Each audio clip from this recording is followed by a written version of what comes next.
This is the first episode of the Science of Consciousness. In this episode, we will discuss why do we still need another theory of consciousness? Why I proposed a theory called neuro-centered model of consciousness, KCM. Today, the science of consciousness includes many approaches. Some study brain activity associated with the experience. Some attempt to measure informational complexity. Some describe consciousness as globally available information.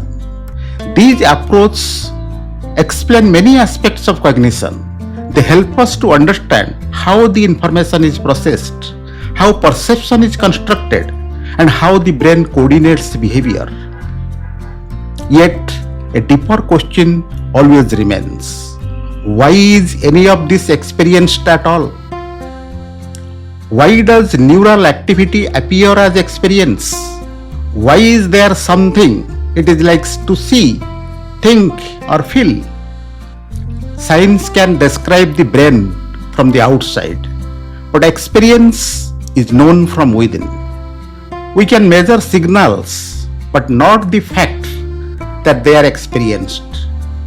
Most existing theories explain the structure of experience or the content of experience, but they often leave implicit the presence to whom experience appears.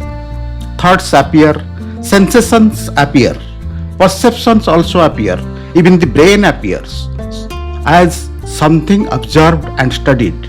This suggests that experience includes not only what happens, what appears, but also the presence to whom it appears.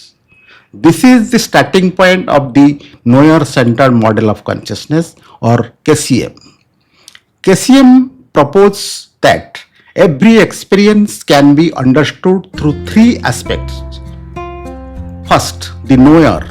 Second, the knowing. And third is the known. The knower is the witnessing presence to whom experience appears. It is not a thought, not a sensation, and not an object also. It is the constant standpoint of awareness. The knowing is the act of awareness, the disclosure through which experience becomes present. Perception, attention, and awareness are forms of knowing.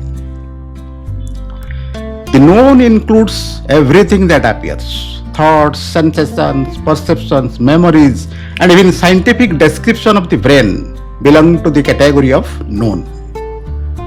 In KCM, these three form the minimal structure of experience, but they are not symmetrical. The known may change, it may fluctuate, it may become minimal. The knowing may vary its intensity.